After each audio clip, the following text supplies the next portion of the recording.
Você já se perguntou por que seu coração continua batendo enquanto outros já partiram? Qual propósito Deus tem com você, quando muitos já deixaram este mundo? Se eu te dissesse que não é casualidade, nem um simples capricho do destino, você acreditaria? É um chamado divino, um sussurro do céu que continua a ressoar em seu interior. Pois se você ainda está aqui, é porque há algo que somente você pode fazer, algo que o céu reservou exclusivamente para a sua vida. Eu sei que, às vezes, é difícil acreditar nisso. As noites podem parecer eternas, e os dias se repetirem sem sentido. Você já viveu coisas que outros não poderiam suportar. Perdeu pessoas que pensou que estariam ao seu lado para sempre. Viu os filhos crescerem e partirem, e o eco do silêncio se tornou o novo som da sua casa. Você sentiu o peso dos anos em seus ossos, e chegou a pensar que seu tempo já passou, que não resta mais nada por fazer. Mas e se eu te dissesse que você se engana? E se eu te dissesse que o propósito de Deus continua em vigor? Que sua história ainda não terminou? E que o céu ainda está escrevendo novas páginas para sua vida? Porque quando o mundo diz que você já deu tudo, Deus afirma que você está apenas começando. Hoje, você vai descobrir por que Deus decidiu te manter com vida. Pois, apesar das cicatrizes, das dores, dos fracassos e das lágrimas, sua missão não acabou. Deus não é um Deus que descarta. Ele é um Deus que restaura. E enquanto pensa que já não serve para nada, Ele está dizendo que há algo que só você pode fazer. Um propósito escondido nos anos que te foram prolongados. Nos próximos minutos, eu vou te revelar histórias de homens e mulheres na Bíblia que, quando pensavam que seu tempo tinha acabado, Deus os chamou para cumprir seu maior propósito. Moisés, aos 80 anos, recebeu a missão mais poderosa de sua vida. Caleb, aos 85, pediu uma montanha para conquistar. Ana, a profetisa na sua velhice, reconheceu o Messias, quando ninguém mais o fez. Mas esta não é só uma mensagem para personagens da Bíblia. É uma mensagem para você. Mesmo que hoje você se sinta esquecido, cansado ou inútil, Deus continua vendo em você algo que o mundo não pode ver. Ele vê um coração que foi moldado pela dor, uma fé que foi purificada pelas lágrimas, e uma voz que pode consolar e inspirar outros que vivem o mesmo. Respire fundo. Sinta o ar preencher seus pulmões. Esse sopro é um sinal de que Deus continua soprando vida em você. Quando se passa dos 60 anos, o silêncio pode ser ensurdecedor, especialmente quando os dias se tornam longos e as noites parecem eternas. O eco do que foi ressoa no coração, e as lembranças do que não foi realizado começam a pesar mais do que as conquistas alcançadas. Mas e se esse silêncio não fosse um vazio, mas um palco divino onde Deus prepara algo poderoso? Moisés conheceu esse silêncio. Depois de uma vida de privilégios no palácio do Egito, ele terminou pastoreando ovelhas no deserto, não por 1 ano ou 2, mas por longos 40 anos. 4 décadas em que a voz de Deus parecia ter se apagado, em que cada passo no deserto o lembrava de seu fracasso, sua fuga, seu erro. Mas foi precisamente nesse cenário de aparente esquecimento que Deus decidiu falar com ele. O livro de Êxodo nos mostra o momento em que Moisés ouve o chamado divino desde a sarça ardente. Um chamado que o confrontou e que revelou um propósito que ele acreditava ter perdido. E sua primeira reação foi a mesma que muitos sentem. Ao chegar à maturidade, quem sou eu para ir ao faraó? Moisés não se sentia digno, não se sentia capaz. Havia passado tanto tempo no silêncio do deserto que sua identidade havia se desvanecido. Como alguém que havia fracassado poderia ser o libertador de um povo? Como alguém que havia fugido poderia ser o porta-voz de Deus? É que às vezes, quando a vida se aquieta, as vozes do passado ressoam mais forte. As lembranças do que não foi, as promessas que não se cumpriram, os sonhos que se desvaneceram.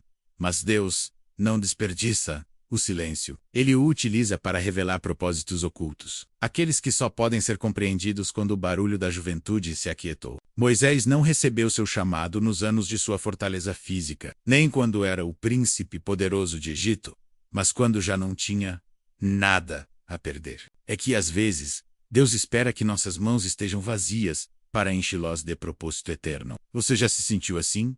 Olhando para suas mãos vazias, perguntando-se se ainda resta algo para fazer? Então, talvez seja o momento perfeito para que a voz de Deus se faça ouvir, não em grandes espetáculos, mas no sussurro do silêncio, na quietude de um coração disposto. Moisés teve que tirar as sandálias não porque o lugar fosse especial por si mesmo, mas porque a presença de Deus o havia santificado. E talvez, Rhodes, Deus também esteja te pedindo para que você se despoje das lembranças que doem, dos fracassos que pesam e dos temores que te prendem. Porque o terreno onde você está agora, esse terreno que parece vazio e sem propósito, é santo. É o lugar onde Deus quer te revelar algo que nunca entenderias na pressa da juventude, enquanto Moisés duvidava de sua capacidade. Deus não o lembrou de seu passado, mas de sua promessa. Eu estarei contigo, ele disse. Por quando a voz de Deus ressoa no silêncio da maturidade, não é para nos lembrar do que perdemos, mas para nos mostrar o que ainda podemos conquistar. Quando os anos avançam, o corpo se debilita, mas o espírito pode se tornar mais forte do que nunca. É nessa fortaleza interior que Deus opera de maneiras surpreendentes. Caleb é um exemplo vivo disso. Um homem que, aos 85 anos, quando muitos já pensam em se aposentar, se levanta e diz: "Dê-me este monte." Você consegue imaginar essa cena? Um idoso que viu toda a sua geração morrer no deserto. Um homem que testemunhou a rebelião, a desobediência e o desânimo de seu povo, mas que nunca perdeu a fé. Caleb havia recebido uma promessa 4 décadas atrás, quando foi um dos espias enviados para explorar a terra prometida. Onde outros viram gigantes, ele viu oportunidades. Onde outros viram obstáculos, ele viu a fidelidade de Deus. Mas essa fé não foi recompensada imediatamente. Caleb teve que esperar 40 anos até que a promessa de Deus se cumprisse. Esses anos não foram fáceis. A cada dia, Caleb via os de sua geração morrerem e se perguntava quando chegaria o momento de reivindicar sua herança. Mas apesar de tudo, sua fé não enfraqueceu. Como é possível manter a fé viva por tanto tempo? A resposta está na convicção inabalável de Caleb. Ele não permitiu que os anos apagassem sua fé, nem que as rugas em seu rosto fossem sinais de derrota. Ao contrário, cada ruga se tornou um lembrete da fidelidade de Deus. E o dia chegou. Aos 85 anos, Caleb se apresentou diante de Josué. Ele não pediu um lugar tranquilo para descansar seus ossos cansados, nem um refúgio para esperar a morte. Ele pediu a montanha, o Monte Hebron, um lugar habitado por gigantes, por inimigos ferozes, um lugar que exigia esforço, valentia e determinação. Caleb, aos seus 85 anos, se levantou e disse: "Ainda estou tão forte como no dia em que Moisés me enviou." Que tipo de fortaleza era essa? Não era uma força física, mas uma força espiritual, uma fé provada pelos anos, uma fé que não dependia do corpo, mas do Deus que havia feito a promessa. Porque quando o corpo se debilita, o espírito pode, e quando a vida nos obriga a esperar, a fé que sobrevive a essa espera é uma fé inabalável. É a fé de Caleb, que não se rende, que não se apaga, que continua a acreditar mesmo que os anos passem e as promessas pareçam distantes.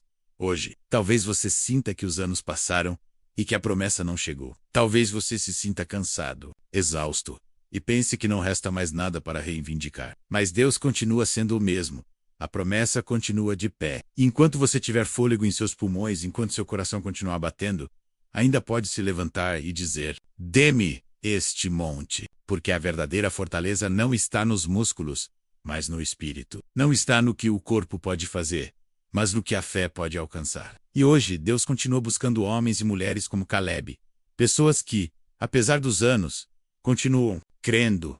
Pessoas que, apesar do cansaço, continuam esperando. Pessoas que, embora o mundo as veja como fracas, são mais fortes do que nunca. Mas o que acontece quando os anos passam, e a única coisa que você sente é o silêncio? O que acontece quando as promessas parecem ter se desvanecido no ar? Em uma cultura que celebra a juventude e descarta os mais velhos, é fácil sentir que os anos avançados são um tempo de esquecimento do espera passiva, de lembranças distantes. Mas Deus vê de uma maneira completamente diferente. Zacarias e Isabel viveram esse aparente esquecimento. Eram idosos, justos e fiéis a Deus, mas carregavam uma profunda tristeza. Não tinham conseguido ter filhos. Em uma cultura onde a descendência era vista como uma bênção divina, eles carregavam o estigma do silêncio. Eles oravam, serviam, esperavam, mas nada acontecia. Anos e anos se passaram. Anos de súplica sem resposta, de verem outros pais com filhos, enquanto eles voltavam para casa com as mãos vazias. Anos de sentir que suas orações se perderam no céu. Anos de ouvir O inimigo sussurrar. Deus te esqueceu. Mas Deus não havia esquecido nada. No momento certo, quando já não havia esperança humana, um anjo apareceu. E ele não veio com uma simples palavra de consolo, mas com uma promessa que mudaria o curso da história. Zacarias, não temas, porque tua oração foi ouvida. E Isabel, tua mulher, te dará à luz um filho, e lhe porás o nome de João. Imagine esse momento. Décadas do espera, anos de silêncio, e de repente, Deus irrompe em suas vidas com uma promessa inimaginável. Não apenas teria um filho, mas esse filho seria o precursor do Messias. Um homem cujo nascimento seria um eco profético, uma voz que clamaria no deserto, preparando o caminho para a chegada do Salvador. E por que esperar tanto? Por que não responder na juventude, quando Isabel ainda podia conceber com facilidade? Porque Deus não estava apenas formando um menino. Ele estava formando 2 idosos, cujo testemunho revelaria o poder do tempo nas mãos divinas. Zé e Isabel viveram anos de aparente esquecimento, mas Deus os estava preparando para uma missão eterna. E é isso que acontece quando o céu se cala.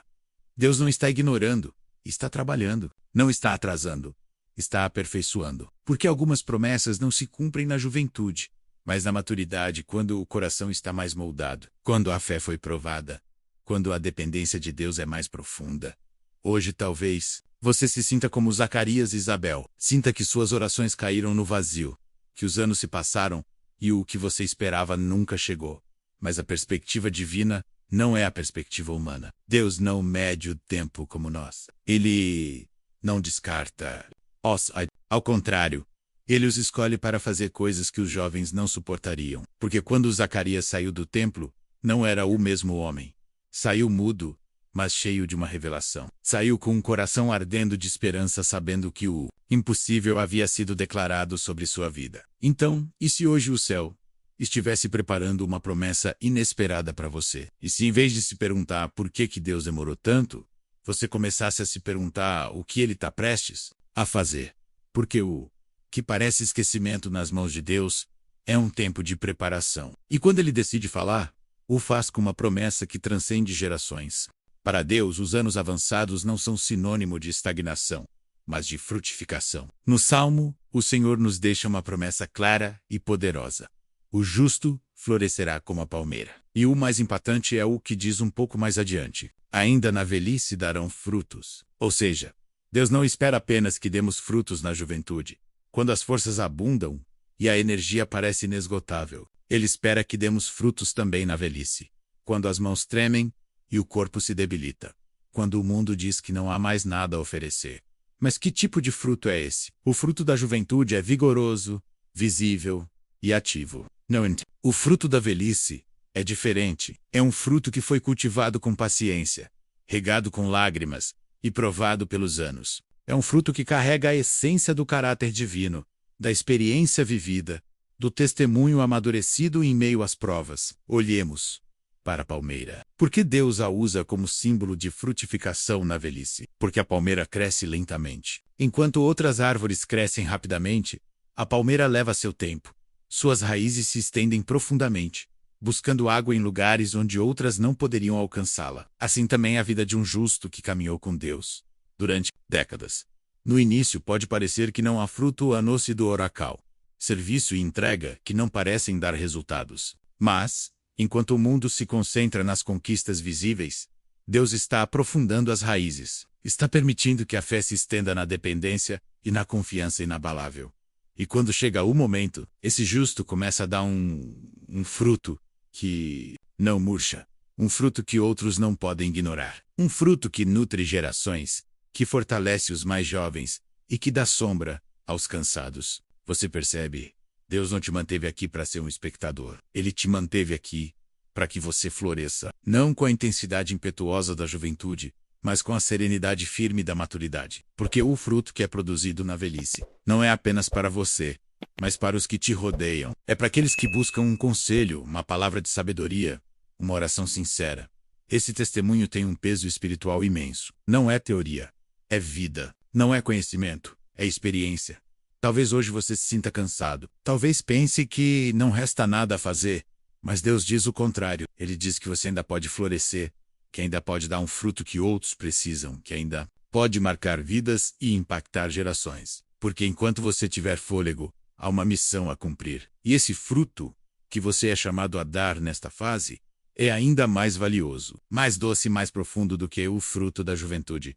Porque carrega o sabor dos anos ou o aroma da fé, a essência de uma vida que foi provada e não foi vencida. Então levante o seu olhar, porque o que o mundo chama de velhice, Deus chama de frutificação. E enquanto o mundo conta seus anos, Deus está contando seus frutos. A palmeira floresce apesar do passar dos anos, e seu fruto é ainda mais doce, quando resistiu aos ventos e às tempestades. Mas o que acontece quando o fruto parece ter se perdido? O que acontece quando as quedas do passado se tornam uma sombra que cobre tudo o que Deus quer fazer no presente? Pedro sabia bem o que era carregar a culpa. Ele, o discípulo impulsivo, que havia prometido estar ao lado de Jesus até a morte, acabou negando-o não uma, nem duas, mas 3 vezes. E ele o fez no momento mais crucial, quando seu mestre estava sendo humilhado, açoitado e condenado. Você consegue imaginar a dor no coração de Pedro? O eco daquelas palavras ressoando em sua mente. Não conheço esse homem. Palavras ditas com medo, com desespero, com uma vergonha que o atingia até os ossos. E quando seus olhos se cruzaram com os de Jesus, logo após a 3ª negação, Pedro desabou e chorou amargamente.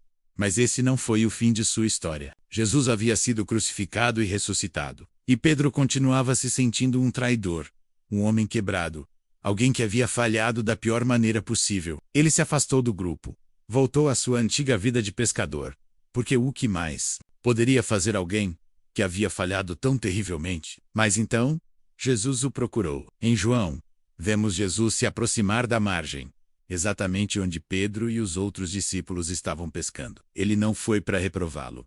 Não foi para lembrá-lo de sua traição. Ele foi para restaurá-lo. Diante de uma fogueira, menos a mesma cena em que Pedro havia negado a Jesus. O mestre faz 3 perguntas. 3 perguntas que penetram a alma de Pedro.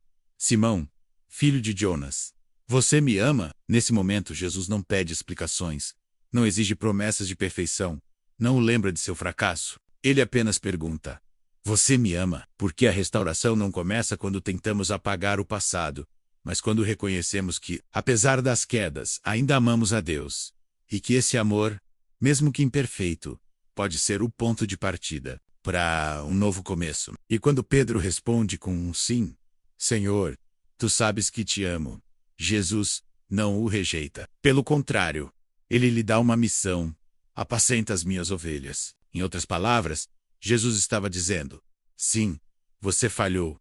Sim, Voca me negou. Mas ainda pode servir. Ainda pode ser útil em minhas mãos. Ainda pode ser um pastor para o meu povo. É impactante, porque o mundo descarta o que está quebrado, mas Jesus o restaura. O mundo joga fora o que caiu, mas Jesus o levanta. Pedro passou de um homem quebrado e envergonhado a ser um líder, cheio do Espírito Santo, que pregou o primeiro sermão do nascimento da igreja e viu milhares se renderem aos pés de Cristo. E isso fala a nós, hoje. Talvez você também se sinta como Pedro. Talvez pense que seu passado te desqualifica, que seus erros te deixaram sem propósito. Mas o Evangelho nos diz o contrário. Deus não usa apenas o que está intacto. Ele usa o que está quebrado. Ele usa as cicatrizes, as quedas e porque o que o inimigo quis usar para te destruir, Deus usa para te levantar e te levar mais alto do que você jamais imaginou. E é aí que o ministério de Pedro se torna tão poderoso. Porque quando ele falava do perdão, não o fazia a partir da teoria, mas da experiência. Ele sabia o que era falhar, sabia o que era ser restaurado. Então, o que aconteceria se hoje você parasse de esconder suas cicatrizes e começasse a vê-las como marcas da graça? O que aconteceria se, em vez de fugir do seu passado, você o entregasse nas mãos do Mestre, para que ele o transformasse em um testemunho que pudesse curar outros? Porque a história de Pedro nos lembra que, não importa o quão longe você tenha caído, Jesus continua a buscar os caídos, não para reprovê-los, mas para restaurá-los e dar-lhes uma missão eterna. Pedro havia aprendido que as quedas não são o fim, mas o terreno onde Deus edifica novos começos. Mas o que acontece quando as perdas parecem irrecuperáveis? O que acontece quando a dor é tão devastadora que não resta mais nada para reconstruir? Quando a alma atravessa um deserto O tempo parece parar. Cada dia é igual ao anterior, e as feridas parecem nunca fechar. É como caminhar por uma paisagem devastada, buscando entre os escombros algum sinal de vida. Mas às vezes, justamente quando tudo parece perdido, Deus começa a reconstruir a partir das ruínas. Foi isso que Jó viveu. Um homem que conheceu a plenitude, mas também a devastação. De um momento para o outro, perdeu tudo: seus filhos, sua riqueza, sua saúde. A vida que havia construído desmoronou diante de seus olhos, deixando-o sozinho, coberto de cinzas e perguntas, sem resposta. E nessa poeira de cinzas, Jó se sentou dia após dia, perguntando por quê. Por que ele? Por que tanta dor? Por que Deus havia se calado? E enquanto ele buscava respostas, as vozes ao seu redor se tornaram ecos de julgamento, acusando-o, ferindo-o ainda mais. Você já se sentiu assim, como se estivesse preso em um ciclo interminável de perdas e perguntas?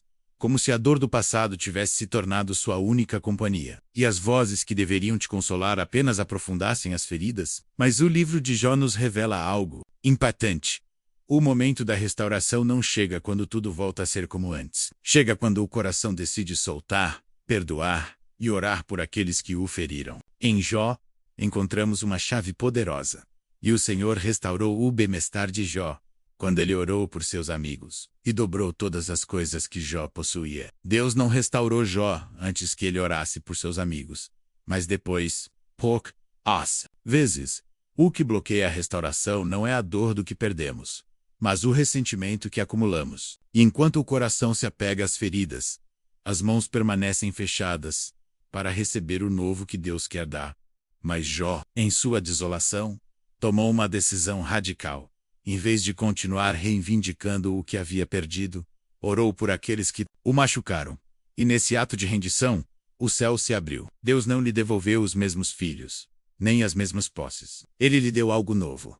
Uma nova família, novas bênçãos, um futuro que superou completamente o que ele um dia teve. Hoje, talvez sua vida se pareça com esse campo de ruínas em que Jó se encontrava. Talvez cada lembrança seja um lembrete do que você perdeu. Mas, e se Deus estivesse prestes a reconstruir tudo? E se em vez de se apegar ao que foi, você decidisse abrir seu coração para o que pode ser? A cura interior começa quando decidimos soltar o passado e entregar as cinzas, aquele que pode transformá-las em beleza. Jó o fez, e seu final foi muito mais glorioso que seu começo. Porque a restauração de Deus não se trata de recuperar o que tínhamos, mas de receber algo novo, algo melhor, algo que só pode florescer em um coração disposto a perdoar e a confiar, mesmo quando tudo parece perdido. Jó descobriu que, mesmo depois de ter perdido tudo, Deus podia reconstruir a partir das cinzas. Mas o que acontece quando a dor não só destrói o que você tinha,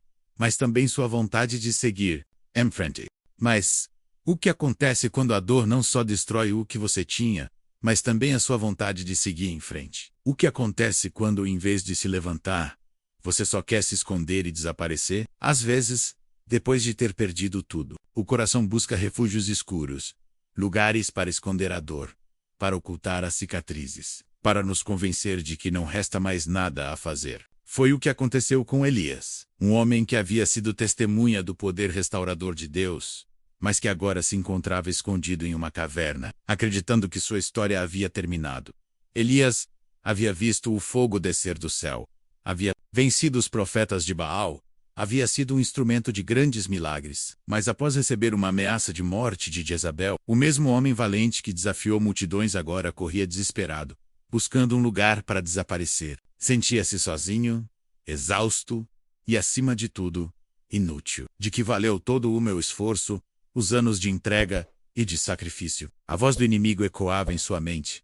Tudo foi em vão. Você já se sentiu assim? Como se, depois de ter dado tudo, a vida te empurrasse para uma caverna escura, para um canto onde o eco de seus fracassos se torna sua única companhia? Mas é justamente nesses momentos, nesses refúgios escuros, onde cremos que Deus se esqueceu de nós, que sua voz ressoa com mais força. E Deus falou com Elias, mas não no vento impetuoso, nem no fogo, nem no terremoto. Falou em um sussurro que atravessou seus temores, suas dúvidas e sua dor. Levanta-te, volta pelo teu caminho, e unge Eliseu. A missão de Elias não havia terminado, enquanto ele pensava que sua história havia chegado ao fim. Deus estava escrevendo o próximo capítulo, um capítulo que incluía preparar a próxima geração, ungir um novo profeta e transmitir um legado que duraria muito além de seus dias na terra.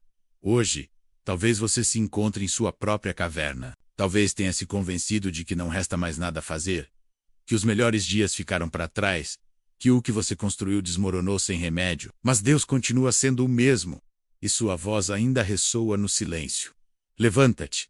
Ainda há uma missão que só você pode cumprir. A caverna não é o seu destino final. É o lugar onde Deus te lembra que, embora você sinta que tudo se perdeu, ainda há um Eliseu esperando para ser ungido, um propósito aguardando ser cumprido. Porque enquanto houver fôlego em seu ser, Deus continuará a escrever capítulos que nem mesmo você poderia imaginar. Elias pensou que sua missão havia terminado na caverna, mas Deus o lembrou de que ainda havia um Eliseu esperando para ser ungido, um legado a ser transmitido. E é que, quando o caminho parece chegar ao fim, é o momento perfeito para plantar sementes que floresceram nas próximas gerações.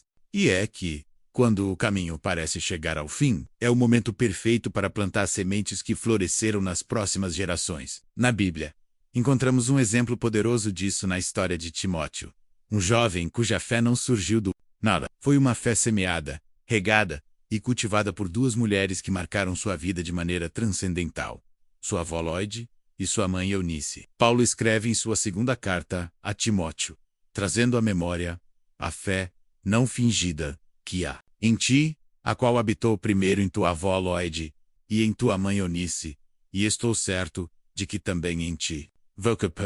Antes que Timóteo se tornasse um líder, antes que fosse um discípulo fiel de Paulo, ele já havia recebido um legado espiritual. Um legado que não era baseado em riquezas, posses ou títulos, mas em orações, ensinamentos e testemunhos de fé viva.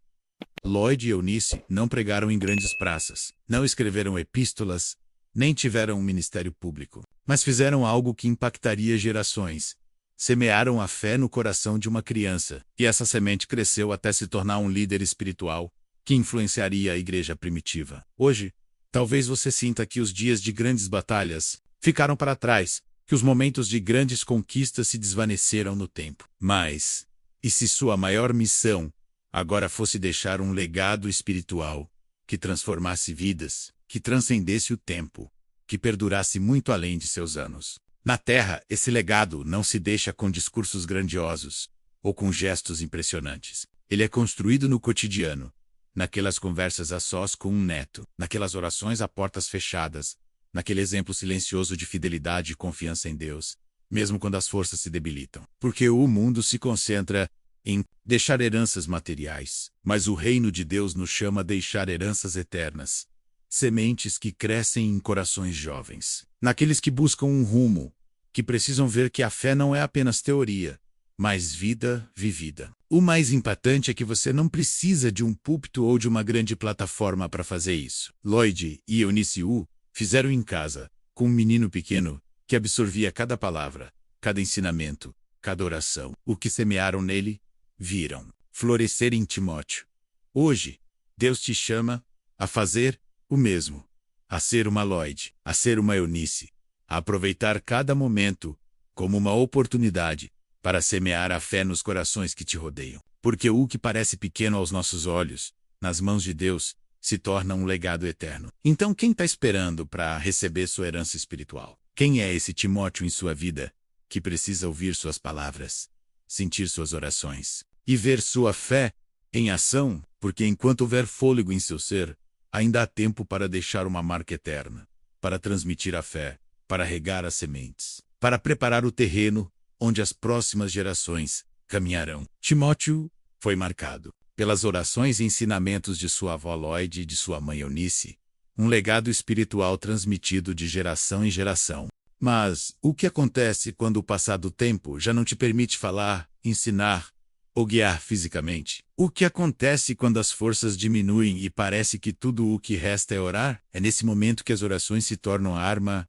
mais poderosa que um crente pode empunhar, porque quando você já não pode fazer grandes coisas, você pode orar grandes orações. E foi isso que fez Ana, a profetisa, Em Lucas lemos sobre uma mulher idosa, viúva e sem filhos, que havia dedicado sua vida à oração.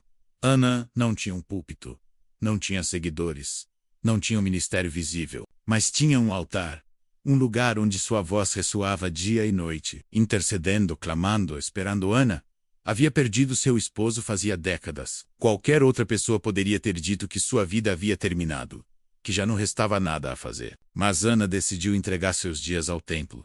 E ali, nesse lugar aparentemente insignificante, ela se tornou uma gigante espiritual. Você consegue imaginar essa idosa, dia após dia, entrando no templo? Outros passavam, olhavam para ela e talvez pensassem que estava perdendo tempo. Mas enquanto o mundo a ignorava, o céu a escutava, porque cada oração era uma semente plantada.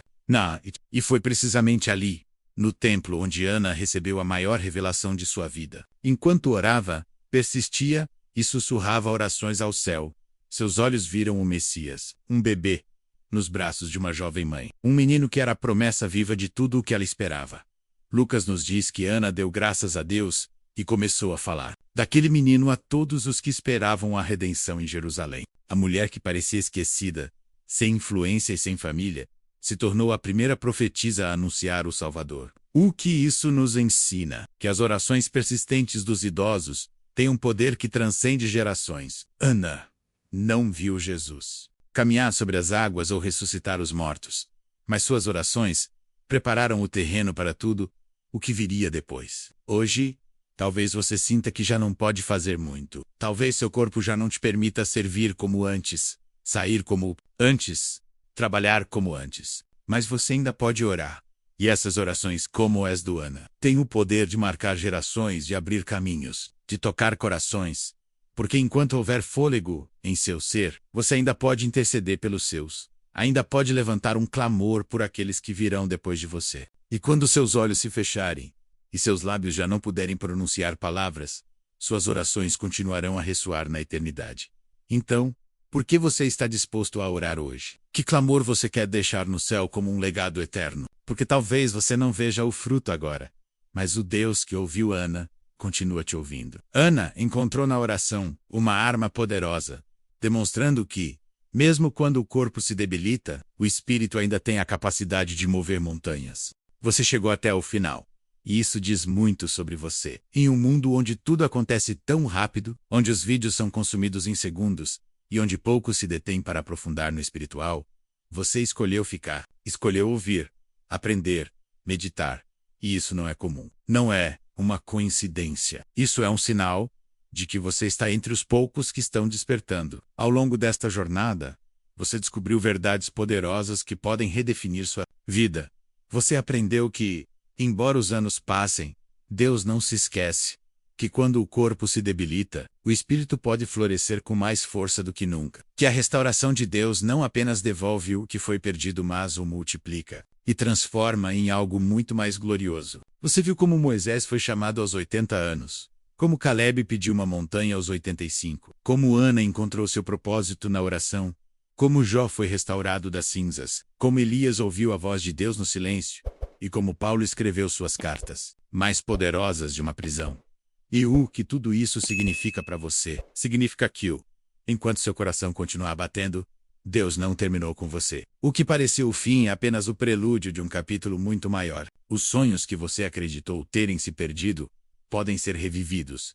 E o propósito que você pensou ter se esgotado pode ser renovado. Agora, eu quero que você reserve um momento para refletir. Pense em tudo o que você viveu até agora. Nas lágrimas que derramou, nas noites de insônia, nas vezes em que pensou que não havia mais o que fazer. E se todos esses momentos não foram em vão, e se cada queda, cada perda, cada espera, foram parte de um plano divino para te fazer florescer. Justamente agora, pense nas pessoas que você conhece. Aquelas que, como você, precisam ouvir esta mensagem. Pessoas que sentem que não servem para mais nada, que acreditam que Deus as esqueceu, que perderam a esperança. Elas precisam ouvir o que você acabou de ouvir. Você vai guardar esta mensagem só para si, ou vai se tornar um canal para que outros também despertem para essa verdade? Cada vez que você compartilha um vídeo como este, você está estendendo a mão para alguém que pode estar prestes a desistir. Cada vez que você se inscreve em um canal como este, você está dizendo ao YouTube que esta mensagem precisa alcançar mais pessoas. Se você chegou até aqui, quero que comente com uma frase que sela este compromisso. Ainda há mais por fazer. 5 palavras que podem marcar o começo de uma nova fase em sua vida. 5 palavras que declaram que o propósito de Deus continua de pé. Faça isso agora mesmo, para que eu saiba quem são os escolhidos que chegaram até o final. E se você ainda não é inscrito, me permita dizer algo com todo o carinho. Você está perdendo uma oportunidade inestimável. Inscrever-se em um canal como este não é apenas um clique. É uma decisão de alimentar sua fé, de manter sua chama espiritual acesa.